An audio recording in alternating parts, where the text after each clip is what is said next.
ايه ده في ايه؟ اخلصي، هتشتغلي ولا لا؟ هشتغل. هنسمي البرنامج ايه؟ مدحت على اسم جده ان شاء الله. إيه، احنا هنهزر؟ لا والله العظيم اللي تقولوا عليه. ايه اللي نقول عليه؟ طب بقول لك ايه، البرنامج اللي بيقولوا عليه معلش ما معلش مع احترامي ليك الجاي مش ليك، لو انت الكوتش انا ما بسكتش، اول ما اقول الكوتش خش ما تسكتش، حبيبي خدعوك فقالوا يا عبد هتعملي ايه؟ البرنامج اللي بيقولوا عليه. انت رجعتي ليه؟ البرنامج اللي بيقولوا يا عليه. بنتي اسمه ايه؟ البرنامج اللي بيقولوا عليه. ما ترحبينا بقى في ايه؟ لو ما كنتش تزعق. البرنامج اللي بيقولوا عليه مع سالي عبد السلام على ميجا اف ام. البرنامج اللي بيقولوا عليه برعاية داديز برجر في كل قطمة حكاية.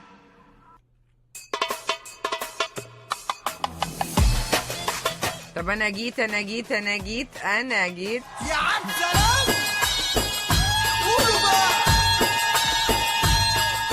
يا مساء الفل ومساء البهجه ومساء كل حاجه حلوه على عيون مستمعين ميجا اف ام الحلوين. اخباركم ايه وعاملين ايه؟ والبرنامج اللي بيقولوا عليه برعايه داديز برجر على ميجا اف ام. بقول لكم قبل ما ابدا اي حاجه، انا الناس دي مدلعانه قوي في داديز برجر. عايزه اقول لكم انهم عملوا برومو كود لمده اسبوع اي حد هيطلب ديليفري او هيروح ياكل في المكان هياخد 15% او 15% ديسكاونت على توتال الاوردر، يعني على الاوردر بتاعك كله 15% ديسكاونت في برومو كود اسمه سالي ميجا 15. عملوا لي برومو كود باسمي. انا عمري ما حد عمل لي برومو كود باسمي والله العظيم. كلاوي الجنيوس بتاعنا هو اللي هيخلص. بس كل اللي عليكم تعملوه تقولوا سالي ميجا 15 فهيديكوا ايه 15% ديسكاونت. يلا يا جماعه، النهارده كمان هيكون معانا انترفيو مع ماني فيلوز، هنتكلم عليهم اكتر وازاي قدروا يدخلوا الجمعيات في مصر اونلاين وحاجات كده. هتسمعوا اكتر، هتستفادوا. يعني اللي عايز يحوش يا جماعه يسمعنا النهارده بقى الحلقه اللي ابكت الملايين. حلقه كده لازم نعملها كل شويه، انا بحب اعملها قبل عيد ميلادي، يمكن يبقى عندهم يعني يحسوا يعني ما هو ما ينفعش تقول يبقى عندهم دم على اهلك، عيب برضه، فاهم؟ هتبقى قله ادب. انت خلصت المراقبه اللي عليك ولا تتدري انت؟ ايوه من شهر. بس ممكن اقولها بطريقه اشيك، يمكن يحسوا ان انا موجوده. حلقه امي، انا ما عنديش حد متدلع، بحبكم كلكم زي بعض. انت تقول ايه؟ انت ما بترد على طب احلفي وحياه اخوك محمد، بس خلاص يا عم سلام. طب لما انت بتحبي محمد اكتر مننا خلفتينا ليه؟ عارفه العوا على طول كده. طب بقول لكم ايه بجد، والله العظيم بتكلم جد. النهارده دايما بيقول لك ايه، ان في ابن بيبقى مفضل من الاولاد. هل فعلا للاهل ابن او ابنه بيبقى هو المفضل على الباقيين ولا خدعونا فقالوا؟ يعني انت رقم كام في العيله اللي هو بيبقى الاول، اللي هو المدلل ده، اللي هو ما حدش ياكل اكل مثلا سهى، ما حدش يجي جنب طبيخ سهى، فاهم؟ اللي هو سهى دي تحسها دي الكبيره، ولا الصغير اللي هو مش هضربك انت انا هضرب الكبير، يعني مش هضرب الصغير انا هضرب الكبير، ولا الوسطاني البائس اللي هو ساعات بيبقى ملوش اي مكان في العيله. البرنامج اللي بيقولوا عليه مع سالي عبد السلام على ميجا اف ام. البرنامج اللي بيقولوا عليه برعاية داديز برجر في كل قطمة حكاية. السيمين متغير وعامل لي زغلله في عيني وعامل لي صداع. السيمين ده اللي هو ايه، السكرين اللي بتبقى قدامك كده، الالوان بقت فوش، يعني هي كانت ممكن تبقى احمر في الاول، وبعدين انا مش عارفه اعمل اللغه عربيه هجيب الاي تي، لازم ابوظ اي حاجه، فاهم؟ بقول لك ايه يا عبد الله بقول لك ايه، هلو، مش انت ما خدتش بالك ان انا ما اعترضتش انك تطلع معايا النهارده مع انك تطلع في كل حلقه؟ لا خدي بالك انا امبارح ما طلعتش. لا ما يعني ما هو مش هينفع ان احنا نطلع كل يوم، ده برضو عارف عشان تبقى على حياء شويه، فاهم؟ لا انا بطلع يومين في الاسبوع. بتطلع يومين في الاسبوع؟ انت دافع يعني ولا ايه سبونسر؟ يعني ايه بطلع يومين في الاسبوع؟ او ربنا والله ايه الثقه. تهدى وما تقرفناش معاك، لان احنا اساسا قرفانين ومخنوقين. بعدين انا كنت عايزه افهم، اقسم بالله يا عبد الله قلت انا مش هناقشك ليه، لانه اكيد في خلل في حاجه ما. بمعنى اكيد مثلا انت مثلا عيلتك مش بتسمع كلامك، او انت مثلا رقم 4 في العيله، فاهم؟ وفي مثلا بعدك اخين تانيين، او انت رقم في النص. فانا قلت الحلقه النهارده كل الناس الغلابه اللي هم مش لاقيين حد يطبطب عليهم، اللي هو دايما اهاليهم بيهمشوهم، او يعني مثلا ايه، ما هي مع حلقه، ما هنقول ايه، مع حلقه وحياه اخوك حماده، يعني فاهم؟ اللي هو ماما بتحب مين اكتر؟ فتقول لك لا بحبكم كلكم زي بعض. طب احلفي كده يا ماما، تقول لك وحياة اخوك حماده. طب يا ريتني ما سالتك، فاهم؟ وفي يعني هو دايما في واحد كده، في طفل كده، طفل ما اعرفش يبقى مفضل ولا بيبقى ايه، بس يعني بيقول لك من اهم فوائد الاخ والاخت الصغير في العيله انك دايما بياخد يعني اللي هو الكبير خالص بياخد كيس الزباله وهو نازل، دي حاجه معروفه. هو اللي بينزل يجيب عيش تحت، واي حد محتاج اي حاجه لازم ينزل. يعني هو ايه، عارف اللي هو دق حبيبي بينزل يجيبها، اللي هو احنا يا جماعه هنستنى لحد ما كوكو الكبير يجيب. فدي حاجه حلوه. الصغير بقى دايما بياخد لبس الكبار، يعني فاهم، اي حاجه ممكن يلبسوه كيسه سمراء يروح بيها. يعني هما كلهم خدوا شنط مدارس، ده الوحيد اللي ما بيجيلوش اي حاجه. طب انا مالي؟ ما عشان انت عمرك انت يعني انت بتقارن نفسك بحماده ولا انت اتجننت؟ ده حماده ده البكري، ده حماده ده حبيب قلبي، فبيقولوا زي ميدو حبيب مامي كده، اللي هو بيبقى ليه مكانه خاصه كده. نفسي افهم على ايه؟ يعني الواحد يقعد يبص له كده، فاهم، يجيبه من فوق لتحته كده. يعني انت مميز في ايه؟ انا بحمد ربنا ان انا ما عنديش اخ اكبر، بس انا بكريه، بس عمري ما كنت مميزه. ليه طيب؟ 1927 رقم البرنامج اللي بيقولوا عليه مع سالي عبد السلام على ميجا اف ام. برعاية داديز برجر في كل قطمة حكاية.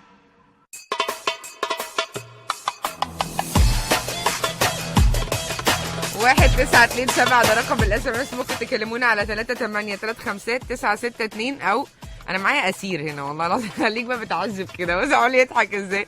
محمود يعوض، خدت اسير من عندك في الاي تي. معايا امام. يا حبيبي هات اللغه العربيه في السيميان، مش كده؟ برافو يا امام. طب ما هو طب ما انت شاطر، هم ليه بيقولوا عليك كده؟ ده المهم كله ما حدش بيحبك. رخمة قوي، هو جاي يساعدني اكرهه في العيشه، فاهم؟ ما انا مش عارفه اعملها لوحدي. المهم ان احنا بنتكلم النهارده مع حلقه اخوك حماده. ماما بتحبينا كلنا زي بعض؟ قالت له اه طبعا. قال لها طب احلفي. قالت له وحياة اخوك حماده يا مصطفى. الو مصطفى، انت رقم كام في العيله؟ رقم 3 اخر حاجه. انت اخر العنقود اللي هو الممروع ده. ايوه اللي هو ما حدش يقرب له، بدل ما اروح اقول لماما ما اللي هيجي أيوة جنبي هنضرب الكبير عشان الصغير يخاف. عشان الصغير يكش طب وانت بقى ايه يعني، بيحبوك ولا لا؟ انا حاسه انك مكروه برضو. لا لا لا لا بيحبوني، ده بيحبوني موت موت موت موت كده. يا سلام. لا بتكلم جد والله العظيم. لا بيحبوني الحمد لله. تسلم ايدك بس يا امام. هو برضه الضغاين اللي هي الطبيعيه شويه الحقد بتاع المصريين. استنى يا مصطفى اما نطرد امام. تصحبك السلامه. افتح الباب واطلع بره اتفضل. شكرا يا امام، تسلم ايدك، تعبناك معانا والله. الجينيوس بتاعنا. نورتنا يا امام. نورتنا يا امام. والله العظيم بعذب الاي تي، اقسم بالله. سلام، اديهم سلام. مش بني ادمه. مصطفى كنت بتعمل فيهم ايه بقى يا مصطفى؟ يعني انت لا بس انا حاساك مكروه. هو بقى خدت كل حاجه وما شفتش، ما اعرفش والله ما شفتها. يا لهوي. وفي الاخر يطلع. طب بقول لك ايه، كنت بتروح تفتن؟ بتفتن؟ كنت فتان؟ شويه مش كتير. ايه بقى يعني بتعمل ايه؟ بس كنت باخد شويه علقات. يا لهوي يا سالي بجد؟ لا. ليه بقى؟ ليه كنت بيحصل لك ايه؟ ده قاعد فاتح الكتاب ومش بيذاكر، ده عمال يرسم في الورقه الاخرانيه. هو انا حرام ان ارسم زيه كده بقى؟ ايه ده؟ طب وبعدين؟ وبرضه بتتضرب طبعا؟ وبتضرب طبعا. لا بس انت الصغير ما يتضربش يا ابني. الصغير ده احنا بنجيبه ندلعه. ما هو مين اللي بيدلع؟ الكبير اللي بيدلع. لا مش الكبير، اهلك اللي بيدلعوا. ايوه الاهل اللي بيدلعوا، لكن الكبير ده ماشي نجتمع بس. طب بقول لك ايه، وطلعت فاشل ولا لا؟ لا طلعت فاشل. لا قول الحقيقه. بص انا ما بحبش اجمل الكلام. نص فاشل. انت عندك كام سنه يا مصطفى؟ عندي 42. عالمي. طب ليه يا مصطفى نص فاشل؟ يعني ليه؟ انت مخلف دلوقتي؟ عندي احمد ثانويه عامه وعندي طب بقول لك ايه، بتقعد تقول لاحمد بقى فروحه قد ايه؟ طبعا فروحه دي بقى مصطفى. فروحه ثانيه سنه، فروحه ثانيه ابتدائي. فروحه دي دايما البنت حبيبه ابوها. لا غير كده دي الصغننه. هتعمل كل حاجه ولما يجي بابا. لا يعني عادي بقى، مالناش دعوه بيها يا جماعه. محدش يجي جنبها صح؟ ما حدش يقدر يبص لها، مش يجي جنبها. طب انت ليه طلعت نص فاشل؟ ما طلعتش فاشل كامل؟ بص ظروفنا كانت كده يا سيدي. انا عايز اقول لك حاجه، اهم حاجه بقى. بصي سالي عبد السلام نسخه واحده، مفيش منها نسختين في اي قناه. بس كده. اللهم صل على النبي. لم علينا عبيدك يا رب يا عبد السلام. ثانك يو، نورتني وتسلم لي على راسي. بليز اسمع انغام يا ريتك فاهمني. لعلمك في انغام اساميك كتيره. اجيب لك يا ريتك فاهمني. هي اصلا كانت جاهزه والله، ممكن اغيرها. اجيب لك يا ريتك فاهمني. اي حاجه منك حلوه الانغام. لا شفت انت احرجتني. طب تصدق عشان انت خلي بالك عشان انت طبلت لي فانا لازم اجيب الاغنيه انت احرجتني. احنا بنعزك معزه ربنا يجعلها دايما كده وتزيد. طبل كمان لسه فاضل 5 جنيه. كمل. بقول لك ايه، لا انا بجد، ربنا بذمتك يسعدك مش يا انا سيدي. عملت مدرسه في الراديو؟ يعني انا ممكن ابقى المذيعه ايه لو هو الراجل الاوحد الست بتبقى ايه الاوحده؟ والله اقول لك حاجه، بص الوحيدة. انا طول انا بشتغل بعربيه اوبر، اوكي؟ اه طول ما انا ماشي مشغل اغاني من الفون، طبعا. بس كانت حد واثنين وثلاث سالي عبد السلام اوعى طبعا. تتلخبط. لا والله ما بسمع حد غيرك، والله ما بسمع حد غيرك، والله ما بسمع حد غيرك. تسلم لي يا إيه رأيك؟ عمرو. الحلقه اللي فاتت قلت لك انت اتاخرتي علينا كده ليه، سايبانا بدري على الهواء. انت اللي سلمتني ان انا اتاخرت. ايوه افتكرتي. ربنا يخليك ليا دايما ويسعدك. بقى. ثانك يو. ربنا يسعدك دايما ويسعدك. ميرسي على راسي. باي. باي. مصحف بنشتغلها عشان كده يا رب والله العظيم اهو، عشان بنشتغلها عشان كده. يعني احنا كنا مهمشين في العيله بس مش فارق معانا. عارف لما ايه يعني بيشيلوا الاكل لميدو وهو ياكل وانا لا عادي. يعني ميدو يعمل كل حاجه وعايز عادي. بص الناس ده انتوا لو تشوفوا المسجز يا عيني صعبانين عليا. قلت لك انا الغلبانه بحبك جدا يا سالي بس انا الوسطانيه. بص بس انا الوسطانيه تحس فيها كسره يا ريتك فاهمني. طبعا انا هجيبها لمصطفى، كل اللي هيطبل لي هجيب له الاغنيه اللي هو عايزها الفتره النهارده عشان انا عيانه برضه. البرنامج اللي بيقولوا عليه مع سالي عبد السلام على ميجا اف ام. برعاية داديز برجر في كل قطمة حكاية. هبه انت ضحكتيني والله العظيم من على الاس ام اس يا جماعه. انا حاسه ان في ظلم، يعني بمعنى حاجه انه مع حلقه اخوك حماده، ان دي حلقه النهارده اسمها حلقه اخوك حماده. ماما بتحبي مين اكتر؟ بحبكم كلكم زي بعض. طب احلفي وحياه اخوك حماده. يبقى هي اكيد بتحب حماده يعني، فما ردت في صدره قتلته. طب مع احترامي بس يعني انا بجد عايزه حد يديني تفسير منطقي. يعني ايه الاوبشن اللي عند اي اخ ان هو جه الاول قبل التاني بسنتين يعني فايه فانت بقيت الكبير يعني. طب انا الكبير بس دايما بيقول لك البكري بيبقى ولا بلاش على الهوا عشان الناس هتزعل.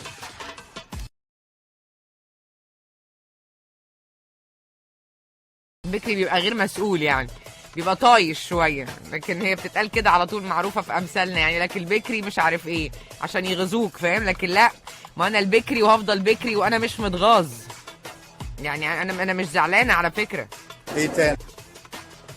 المهم انه ايه بقى، لازم الصغير يترزع قلم على وشه طول الوقت، التاني ما يتضربش عشان الكبير. يعني هو الصغير ساعات بيتضرب والكبير لا. ما هو احيانا بتبقى في عيله ماشيه كده، كل اللخبطه في التربيه مثلا ده الصغير ده ما بيبقى ما شافش بقى تربيه فاهم، فبيحاولوا ايه يعتذروا له بطريقه انه يا عيني يعني اللي هو الراجل الكبير ده بيبقى استحمل مع العيله دي كتير. يعني مثلا ياما لسعتني وهي بتقدم لي الرضعه، انا هفتكر وانا عندي 3 شهور لسعتني في بقي وجالي فوق فيق.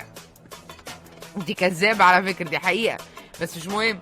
وانا جابت لي تسمم، عارف اللي هو جابت لي ميك اب ارتست اخو سعيد ارتست مش عارف، جابت لي كل حاجه وحشه. عارف اللي هو الكبير دايما بيبقى فار التجارب، اللي هو انتوا بتعملوا معانا كده ليه؟ طب ما هو الصغير بقى يقول لك ايه، الصغير معلش، يعني الكبير يقول لك معلش يا ابني انت استحملتنا كتير، الصغير بقى ما فيش.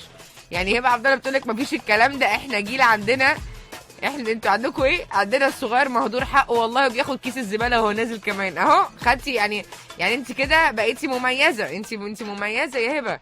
انا الكبير ومش متميز خالص، ده رقم اخر 58. لا انتوا عاكسين الايه يا جماعه. طب انت مش متميز ازاي؟ لا كلمني قول لي بقى في مين تاني بالله عليك يا ساري. عايزه احل الفزوره بتاعت امبارح عشان ما سمعتوش. ما بلاش خسرنا في بني ادمين، ما بلاش. لما المحامي قال يا جماعه بصوا من الباب عشان يعني الموكله بتاع اللي قصدي اسمها ايه الضحيه داخله دلوقتي من الباب، كل الناس بصت الا جوزها لان جوزها قتلها، فلما ما بصش على الباب القاضي فهم كويس جدا انه عارف ان هي ماتت. تاني انت وصلوا تخسري الناس تاني. 1927 ده رقم الاس ام اس، كلموني على 38356962. البرنامج اللي بيقولوا عليه مع سالي عبد السلام على ميجا اف ام. برعاية داديز برجر في كل قطمة حكاية. والبرنامج اللي بيقولوا عليه برعاية داديز برجر على ميجا اف ام 92.7 على اغاني على كبير. ده عايزه افكركم تاني انه لمده الاسبوع ده داديز برجر عاملين لكم ايه بقى؟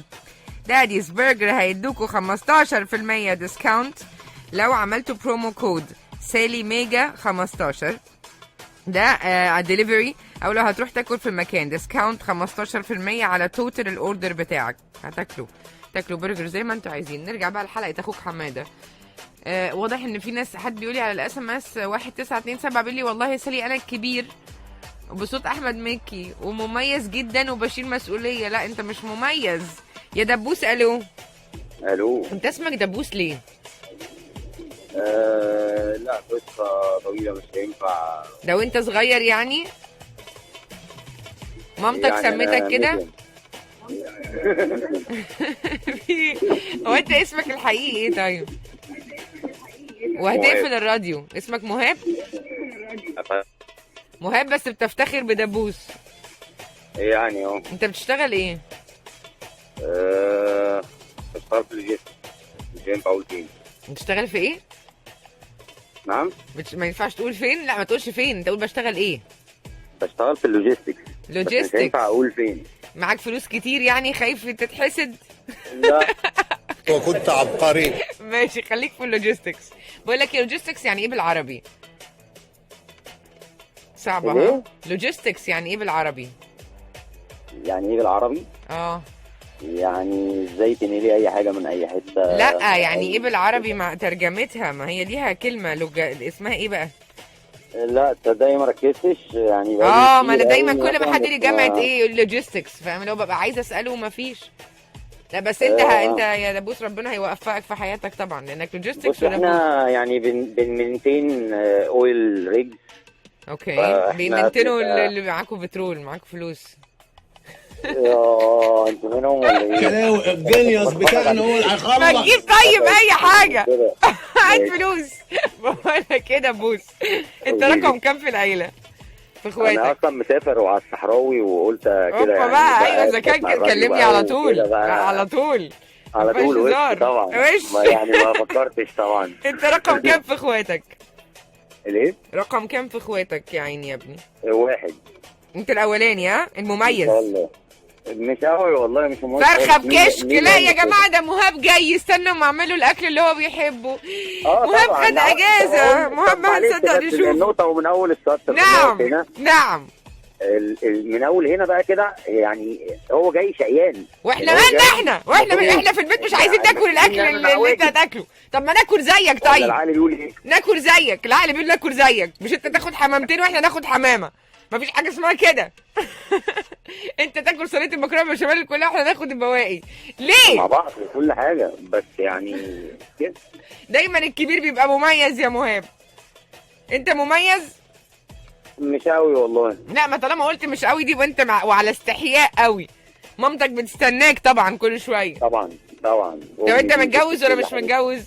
متجوز. طبعا بيستنوا بقى عيالك بقى. ده عيال الغالي. عيال مهاب بقى الكبير البكري. انا ما عنديش الا مهاب. انا ما انا ما حدش نصفني الا مهاب. والله العظيم انت عالمي. ثانك يو. تسلم لي ونورتني يا مهاب. ميرسي. باي باي. بص انا بقول لك الحقيقه. بص يعملوا ازاي. والله العظيم عمر شاهين من على بس يا احمد يا عاطف لسه البرد ما راحش لسه. بيقول لك ايه عمر شاهين؟ بيقول لك حضرتك انا الوسطاني بين بنتين من على ميجا اف ام 92.7 اللي هو مرمي في حته كده عامله زي اللازم مكان. ايه ده اللي هو مش فاهم انا حلو ولا وحش ولا انا ايه. بس اختي الصغيره متدلعه دلع غير عادي. حتى بعد ما اتجوزت كل موارد بيتنا سواء الماليه او غيرها بتتحول اوتوماتيك لبيتها وانا عايش حياه البؤساء حضرتك. يا عيني يا ابني. بس لما قلت لكم الحقيقه والله العظيم عملوا كده. اللي هو ليه؟ ماهر قال لك احييكي اخيرا لقيت الطبطبه. لقيت الطبطبه فين؟ لا تعالى هنا. لو لقيت الطبطبه قولي عشان نروح ناخد كلنا. احنا مش لاقيين الطبطبه. البرنامج اللي بيقولوا عليه مع سالي عبد السلام على ميجا اف ام. البرنامج اللي بيقولوا عليه برعاية داديز برجر في كل قطمة حكاية. والبرنامج اللي بيقولوا عليه برعاية داديز برجر وفي كل قطمة حكاية. انا قلت لكم ان انا هنتكلم عن حاجة جديدة. هنتكلم عن حاجة لسه طالعة يا جماعة. حاجة زي الجمعية. يعني هي الجمعية بالظبط. عارفة لما تقعدوا تجمعوا مع بعض فلوس ونقعد نشوف مين هيدفع مش عارف ايه. دايما بتلاقي حد مثلا مش موجود حد بيتاخر، تلاقي حد مش عارف ايه. ماني فيلوز عملوا كده بقى، عملوا لنا جمعيه وهم ضامنين الناس وهم عاملين كل حاجه. احمد ازيك، اخبارك ايه؟ كله تمام. عامل ايه؟ اول كويس. حاجه انا فرحانه بيك يا احمد جدا عشان انت 32 سنه يعني صغير، وانت المؤسس لماني فيلوز، فحاجه انت عاملها بفكر جديد بطريقه جديده. كلمني اكتر بقى عن ماني فيلوز. تمام. ماني فيلوز زي ما انت قلتي بتاخد موديل الجمعيه اللي متعارف بيه، اللي هو ما بين الصحاب والزمايل، يعني مقتصر على النتورك بتاعت الشخص اللي بيضمنوا بعض طبعا. فبالتالي بيبقى صعب قوي بالنسبه لهم ان هم يلاقوا جمعيه في النطاق الضيق ده. فاحنا خدنا الموديل ده وحولناه لديجيتال سولوشن، تطبيق اونلاين الكتروني، بحيث اليوزر يقدر يدخل، يقدر يشوف مجموعه اكبر بكتير، ناس مضمونه بره نطاق دايرته، مش شرط يبقوا اصحابه يعني او قرايبه وكده.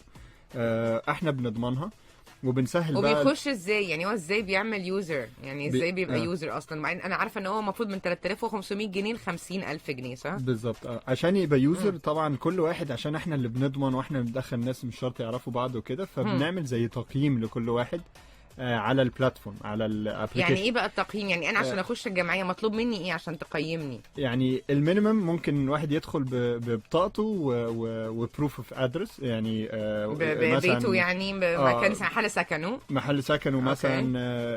يعني المهم يثبت لنا محل السكن والبطاقه. وطبعا كل واحد بيمضي عقد، فالمينيمم هو ده اللي هو البطاقه يعني والمحل السكن. غير كده بقى العميل ممكن يقدر يعلي السكور بتاعه عشان يدخل جمعيات اكبر وكده. طب استنى، انا عايزه من اول لقطه. انا دلوقتي هلاقي ابلكيشن على الموبايل على الاب ستور يعني، صح؟ بالظبط. هخش هعمل لها داونلود، هنزل الابلكيشن وابتدي اعمل يوزر نيم. بتعملي يوزر نيم. بعمل بقى يوزر نيم ازاي؟ بتدخلي برقم تليفونك، بتلوجن بفيسبوك، بلينكدين، باي حاجه من الحاجات اللي بيريحك يعني. بس تبقى عارف مين الهويه الشخص اللي داخل. بالظبط. بعد كده بيبقى اليوزر ده بيقدر يبدا يبيلد البروفايل بتاعه او يبني البروفايل بتاعه بان هو بقى يدينا بطاقه، عاوز يزود يدينا الاتش ار مثلا بتاعه يثبت الدخل فيعلي له السكور. طب هو لو انا عملت بيلد يعني اي بيلد ماي بروفايل اكتر، يعني لو قعدت ابني في بروفايلي اكتر بحاجات، هي دي الفكره. كل ما تدينا بيانات ايوه بيحصل ايه بقى اكتر؟ كل ما السكور بتاعك يعلى. يعني ايه السكور بتاعي؟ ما السكور انا بجيبه منين؟ اللي هو الليميت اللي هو ده التقييم اللي كنت بقول في اللي هو ده بناء على التقييم بتاع الشخص بنقدر نشوف ده الماكسيمم اماونت يعني اللي يقدر يقبضه. اللي بتحدده يا احمد من 3500 دي ل 50000، انت ممكن ابقى انا كفء ان انا ادخل الجمعيه بكام؟ بالظبط كانه تقييم ائتماني يعني. كل واحد بيدخل بناء على الدخل، ولا معاه عربيه، ساكن فين. كل ما يدينا بقى بيانات اكتر كل ما التقييم ده بتاعه يعلى، فيقدر يدخل جمعيات اكتر. عشان كده في الاخر احنا بنقدر نضمن الشخص ده بالماكسيمم كذا. هو ده بيسكلي. وبتبقى ضامنه ازاي يعني يا احمد؟ يعني بيبقى ايه ضامنه ازاي يعني؟ هتقول ايه؟ ما بنضمن احنا كده اي عميل بيدخل بنمضي معاه كونتراكت، يعني زي ما احنا بنقيم وفي الاخر عاوزين نضمن حقوقنا، فبنمضي عقد مع كل عميل. العقد ده برضو بينص على الضمانات بتاعه اليوزر. عشان هنرجع، بص هقول لك على حاجه، نسمع اغنيه وهنرجع نتكلم عن العقد ده، لانه ده اكيد فيه شروط، في بنود، وفي لو ما دفعش هيحصل كذا وكذا وكذا. يلا نقرا العقد سوا. نسمع الاغنيه دي ونرجع تاني. لسه معاكم سالي عبد السلام وبرنامج اللي بيقولوا عليه على ميجا اف ام. البرنامج اللي بيقولوا عليه مع سالي عبد السلام على ميجا اف ام.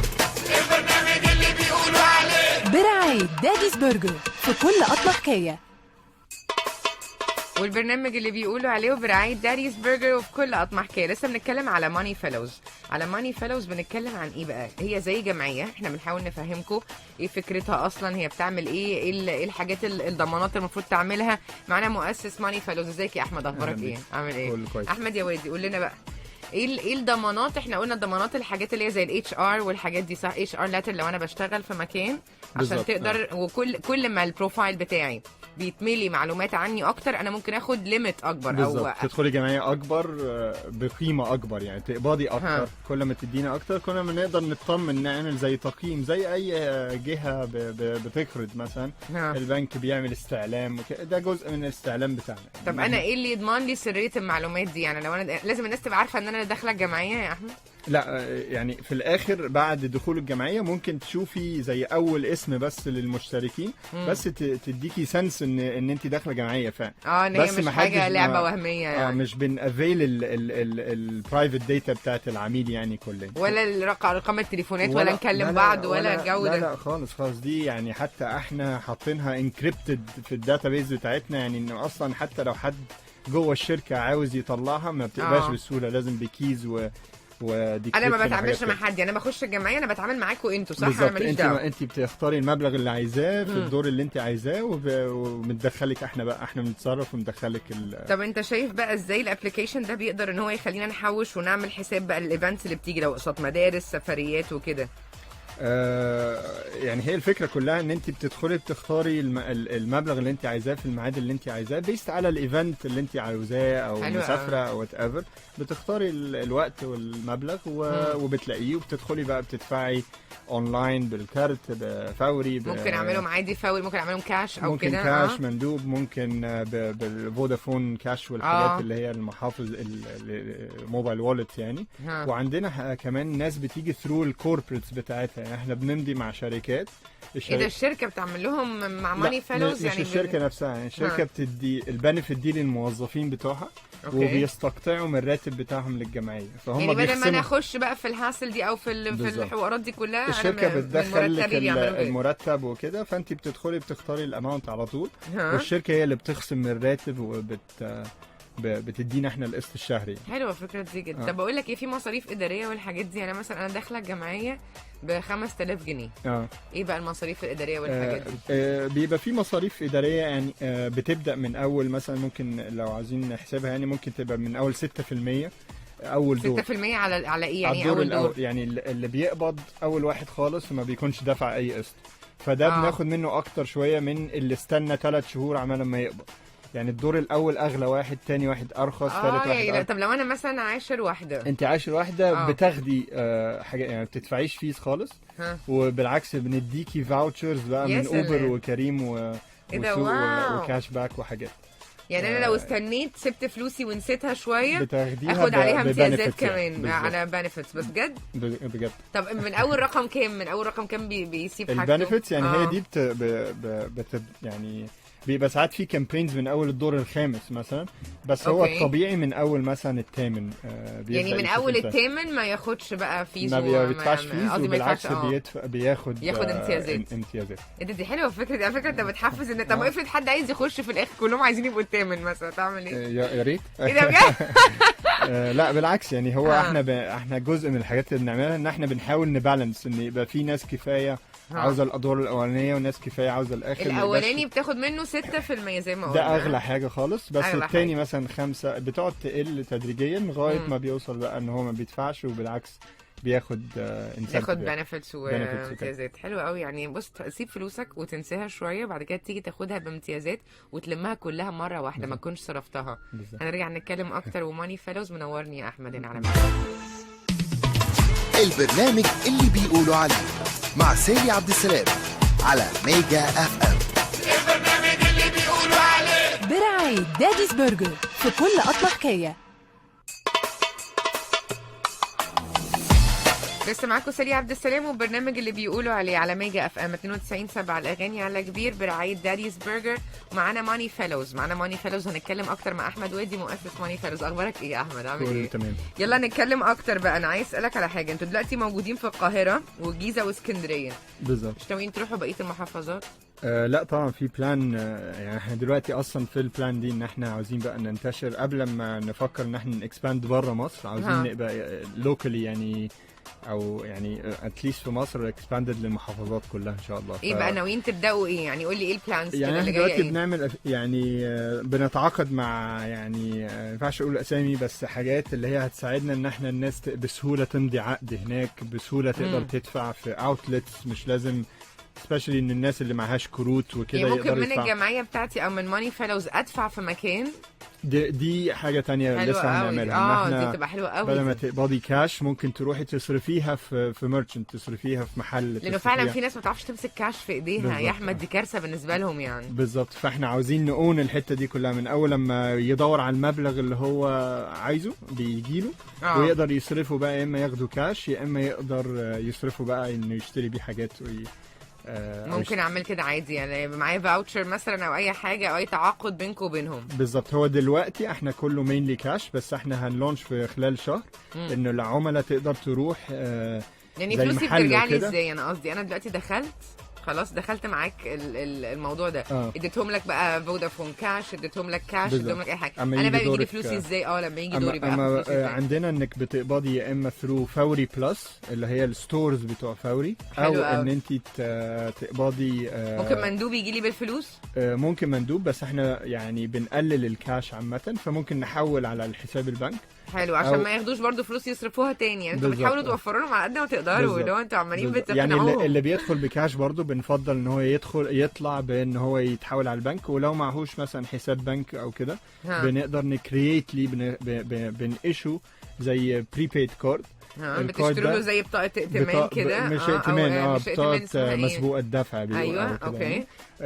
وبيبقى المبلغ القبض بقى جوه الكارت ده، فبعد كده اي جمعيه تانية عاوز يدخلها بيقدر يبقى يدفع بالكارت ديجيتالي من غير ما ينزل من البيت ولا يستعمل كاش خالص. حلو قوي يعني. طب قولي كده، ولو الناس مثلا دلوقتي يعني حد حابب يشتري موبايل، حابب يشتري ثلاجه، ممكن يستخدم الابلكيشن ده للتقسيط؟ بالظبط. يعني هو ده اللي احنا هنبدا فيه الشهر الجاي، ان احنا هنقدر بدل ما تاخدي يعني ما يبقاش هدفك من دخول الجمعيه ان انت تقبضي مبلغ معين، يبقى هدفك ان انت تاخدي برودكت معين، عاوزه لابتوب، عاوزه تليفون، عايزه تسافري باكج سفر. فاحنا بنتعاقد مع شركات مثلا سياحه، مع شركات عندها البرودكتس دي، فنقدر انت تاخدي المنتج بدل ما تاخدي اللي انت بتدور عليه. يعني انا مثلا عايزه الموبايل، انتوا ممكن تروحوا تشتروه لي بالظبط وانا اقسطه بالظبط، وبيبقى ساعات كمان ديسكاونتد عشان احنا بناخد سبيشال اوفرز من الميرشنتس دي، عشان بنجيب لهم عملاء اكتر من الطبيعي. يعني لو انا اشتريته من بره يبقى اغلى، لو اشتريته عن طريقكم يبقى عليه ديسكاونت. اشتريته عن طريقنا ديسكاونت طبعا، وبتقسطيه كمان. دي حلوه الفكره دي، انت خليني افكر. هتدخلي ايوه، لو لسه احمد عمال يقنعني تحت الهوا، بتودي فلوسك فين؟ صرفتها يا لمبي، انا مش عارفه عملت فيها ايه. بس حلوه الفكره دي جدا. الله يخليك. طب مين يعني انتوا دلوقتي بقيتوا كام حد؟ احنا يعني مين اللي معاك؟ كام ناس يعني؟ قولي كده. احنا 80 واحد مثلا شغالين في الشركه. حلو قوي 81 بالظبط. والناس بقى البيز القاعده بتاعتكم. والمستثمرين طبعا عندنا مستثمرين داخلين معانا كشركه عامه، استثمارات جايه من دول الخليج، من مصر، من يوروب، زي صناديق. طب بقى عندكم كام حد؟ عندكم كام جمعيه شغاله؟ يعني لو انا قلت ماني فيلوز فيها كام شخص؟ احنا اليوزر بيز بتاعنا فوق ال 500,000 عميل يعني. فوق ال 500,000 عميل اللي عندنا على البلاتفورم، على الداتا بيز، اللي بيشتغلوا اللي عاملين الجمعيات دي بقى، اللي هو في بقى اللي بيدخل واللي بيخرج، اللي بيدينا دوكيومنتس بيستنى شويه عمال لما يجي. حلو قوي. والضمانات بس اللي عليها قولي بقى تاني عشان نبقى عارفين. الضمانات شقين، هو في كونتراكت بيضمن العميل حقه، بتمضي عقد يعني مع الشركه عشان تبقى ضامن حقك. ايوه، انت مالكش دعوه، ما حدش دفع ماني فيلوز هيسددوا بداله. حد طلع بره الجمعيه انت مالكش فيه، ماني فيلوز يسددوا بداله. احنا عاملين زي تامين كده على كل جمعيه جديده، اي حد بيدخلها بيبقى فيه تامين عاملينه بحيث يغطي لو اي حد اتاخر على الدفع، احنا بندخل مكانه عشان اللي بيقبض ما يتاخرش. لغايه بقى بنمشي في اجراءات، يعني ان انتوا اللي ضامنينهم، بس تحصيل لو حصل اللي حاجه متاخر ده واذر بقى وصلت لاجراءات قانونيه او وطبعا بيتطبق غرامات وحاجات كده للمتاخر، بس احنا لغايه ما بنحصل منه اللي عليه الدور يقبض ما بيتاخرش، احنا بندخل يعني من التامين. انا دلوقتي وقتي جه خلاص يا احمد وعايز اقبض، انا ماليش دعوه. مثلا مدام اعتماد طلعت بره مالهاش مفيش الجمعيه، استاذ محمد مش عايز يكمل بقيه الجمعيه معانا ومش مبسوط معانا في الكومباوند، انا ماليش دعوه، فاهم؟ انا ماليش فيه. انتوا بتبقوا مسؤولين. احنا مسؤولين مسؤوليه كامله يعني على ان الشخص ده يقبض في الميعاد المذكور في الكونتراكت واللي اختاره في الابلكيشن. انا بشكرك جدا، نورتني. وبتحلم بايه الفتره اللي جايه بقى الماني فيلوز؟ قول لي كده.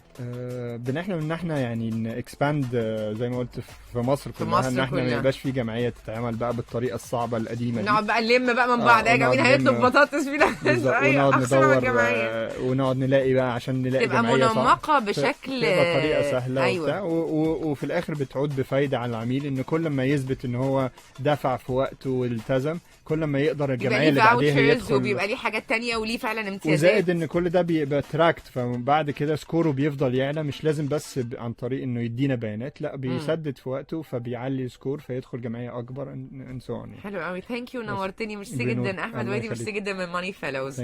فكروا يا جماعه في الموضوع حلو قوي، واتس ورث ات زي ما بيقولوا، وتستحق ان انت فعلا تجرب. ثانك يو يا احمد، نورتني على ميجا اف ام. البرنامج اللي بيقولوا عليه مع سالي عبد السلام على ميجا اف ام. البرنامج اللي بيقولوا عليه برعاية داديز برجر، في كل قطمة حكاية.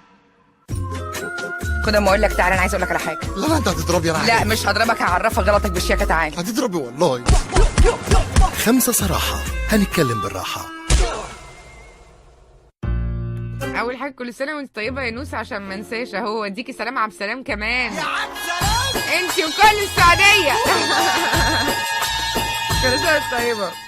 حقيقه يا جماعه الحلقه دي كنت عايزه اقول لكم دراسات كتير، كنت عايزه اقول لكم حاجات كتير، عارف اللي هو ايه في الاخر، ان احنا بنقول انه في فعلا بيبقى في طفل دايما مفضل لاهله. يعني دراسات بتقول ان معظم الاخوات الاصغر من الاخ الاكبر باختلاف تربيتهم شايفين انه اكتر واحد فيهم واخد اهتمام عن اخواته. يعني في دراسات تانية بتقول ان الاخ الاكبر ما بيكونش مفضل ولا حاجه، بس هو بيكون علاقته باهله اقوى، لانه بيتعمل فيه تجارب كتير، بيبقى فار التجارب بتاعه. طلعنا بايه؟ انه في حلقه وحياة اخوك حماده، انه حماده برضه هيبقى عنده امتيازات اكتر، فانا مش فارق معايا، مع ان انا بكريه بس ما حسيتش بامتيازات. تقريبا بيحبوا الولد اكتر، لا بس مامي ما بتحبش الولد اكتر. طب ده ايه؟ انا مش عارفه، بس يعني هو ماما بتحبنا كلنا زي بعض. طب احلف وحياة اخوك حماده، هتوحشوني جدا. استنوني الاسبوع الجاي، هنتقابل الاسبوع الجاي نلعب اكتر ونعمل كل حاجه بقى، نلعب ونتبسط ونعمل كل حاجه على الهوا وكده بقى، وفاهم ما توحشوني جدا، بحبكم جدا، باخد الاوسكارز، فاهم؟ لحظه رقيقه جدا. خلي بالكم يا جماعه من الموجه الثانيه بتاعت كورونا جامده جدا، وكريستيانو رونالدو جاله كورونا، خلوا بالكم عشان